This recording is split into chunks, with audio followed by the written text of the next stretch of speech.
Legend of Total War here, and today we're doing a top 10 Total War Warhammer video. This time covering the top 10 traits to obtain by defeating a legendary lord. With that being said, let's just jump straight in now to number 10. Coming in at number 10 is Alariel the Everqueen. Defeating her will give you the trait Never Queen, which provides +4 public order to the local province, +5 Winds of Magic Power Reserve, and +10 growth to the local province.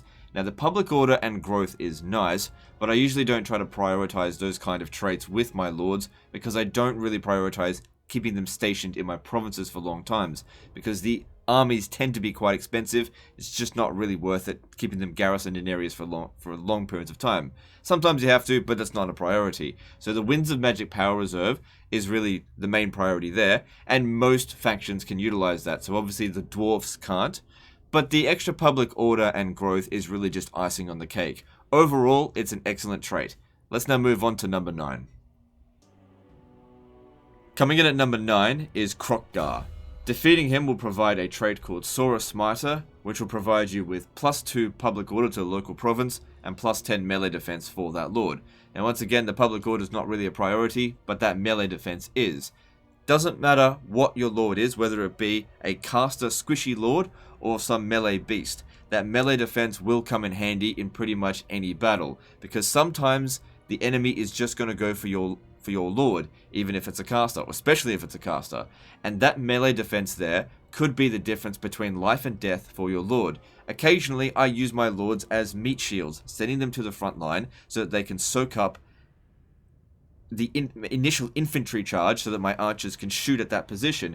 And so having that extra trait there, the extra 10 melee defense, that's a huge bonus. That's the equivalent of 2 or 3 levels up in some cases in melee defense proficiency. So it's a big boost to the lord's ability to soak up damage, and that's why it's getting the number 9 position. Let's now move on to number 8.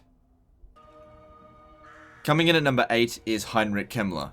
Defeating him will provide a trait called Lich Killer, which will provide your entire army with a 10% resistance to magic buff.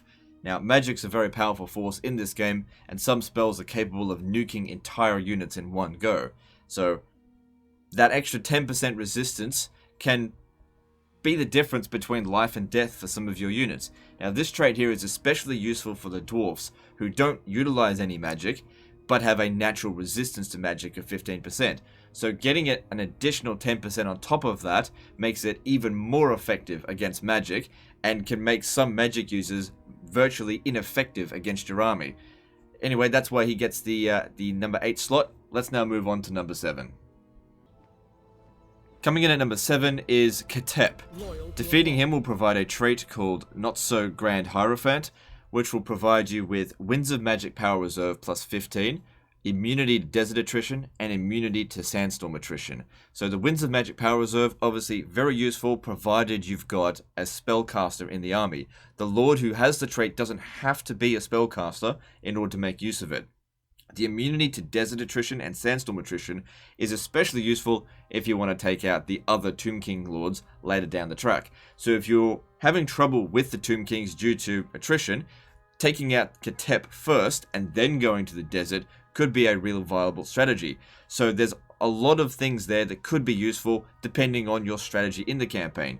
The Winds of Magic Power Reserve, the only thing that's not going to be useful for is the dwarfs, but everything else can be used by every other faction unless they already have an immunity to Desert and Sandstorm Attrition, and that's why he gets the number 7 slot. Let's now move on to number 6. Coming in at number 6 is Balthazar Gelt. Defeating him will provide a trait called Metal Storm, which provides +6 armor for all units in your army. Now that might not seem like a hell of a lot of armor, but when you apply it to all units in your army, assuming you've got a 20 stack army, that is a bonus of up to 120 armor, which is quite a lot. Now, armor is useful no matter what the situation, because armor can block damage from magic, some magic that is. Some magic is able to do armor piercing, and there's quite a lot of late game units that are able to do armor piercing damage as well. But every single attack in the game does have some degree of non-armor piercing damage. And so this is going to be especially useful for blocking that damage. And for armies that don't have a particularly a lot of highly armored units, Metal Storm is particularly useful for it. It's probably going to be a little bit less useful for factions like Dwarfs, which already have a lot of armor. But that being said, every armor point does count. Even beyond 100 armor, you can still make use of additional points. So that's the real reason this is so high up on the list, because every single army, every single lord can make use of this bonus.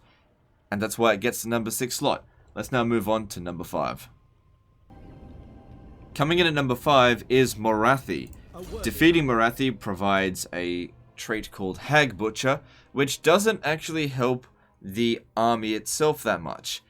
The big bonus to this one is it actually provides a global bonus to your faction. Hero action cost minus 10% for all of your heroes, and hero self-defense plus 10% chance of wounding aggressors, heroes in local province. It's really about the hero action cost with this. The thing is, on its own, getting it once doesn't really make that big of a difference. But if you get this with multiple armies, even with disbanded generals, you can essentially have free action costs for the rest of your campaign. That can be very effective, especially if you've got a lot of high-level agents doing some pretty nasty things on the campaign. So, for example, for the High Elves, they really do need to utilize their nobles in order to get influence. And having 5, 6, 7 nobles every single turn obtaining influence can be quite costly on your budget. So making them cost absolutely nothing can be especially effective. So if I was to showcase that right now, where did I put them? There they are. I await your orders. It is completely free, thanks to defeating Marathi many times with different lords in this campaign, and that's why she gets the number 5 slot. Let's now move on to number 4. Coming in at number 4 is Volkmar the Grim. Defeating him will provide a trait called Grim's Bane, which provides a +3 melee defense and +3 melee attack buff for all melee infantry units in your army. So it doesn't apply to things like missile units and beasts, which is why it's not higher up on this list. Now the thing is, melee infantry is probably one of the most common units that you'll utilize in this game. Most factions will utilize some form of melee infantry. So getting this trait with your lords will almost certainly come to some effect. There are some late game armies that won't utilize any melee infantry, but that's not very many of them. And that's why Grim's Bane, defeating Volkmar the Grim, is so high up on this list. Let's now move on to number 3. Coming in at number 3 is Isabela von Carstein. Perhaps an agent of Setla. Defeating her will provide the trait Cruelty Restrained, which will provide the passive ability to regenerate your health. Now, it doesn't matter if you're utilizing a spellcaster lord that you're trying to keep out of combat, or a super tank such as Wulfric the Wanderer on a Mammoth. Every lord in the game is going to take damage at some point in some battles, and this ability here will help them out in those scenarios. There's only one downside to this ability, and that does make you more susceptible to fire damage, but there's not really that many units in the game that even utilize fire damage in the first place, so it's not that much of a concern. Now, there's a lot of strategic applications for this particular ability, which is why it's so high up on the list. For example, if you go into a battle and your lord is already damaged, the lord can start regenerating right from the get-go. And I believe you can regenerate up to 60% of your max health. So this trait here is going to be much more effective for lords that have higher maximum health. So for example, Wulfric the Wanderer on a Mammoth, which has ridiculous amounts of health, can really make use of this ability of regeneration, provided the battle goes on long enough. And that's why it's so high up on this list. Anyway, let's now move on to the number 2 slot. Coming in at number 2 is Tyrion. A terror to their enemies. Defeating Tyrion will provide the trait Ulthuan Undefended, which provides +2 melee attack for the entire army, and +1 recruit rank for the entire army. Now, this particular trait here was a difficult one to place, because Volkmar the Grim's trait, which we already discussed, provides a +3 melee defense and +3 melee attack buff, but it only applies it to melee infantry. This trait here provides it to the entire army. Now, arguably, the trait is more useful for melee infantry, but there's no unit in the game that's probably not going to enter some sort of melee at some point. Sometimes you get flanked, sometimes your archers come under attack, sometimes you're going to be utilizing beasts. So I've prioritized this higher up on the list because every single faction in the game can utilize it. And it's especially useful for factions that utilize beasts, which defeating Volkmar the Grim wouldn't really be so effective with. And so with complete utility across the board, that's why this is getting the number 2 slot. It's very effective because doing that little bit of extra damage can be the difference between victory and defeat. Now let's move on to the best trait in the game.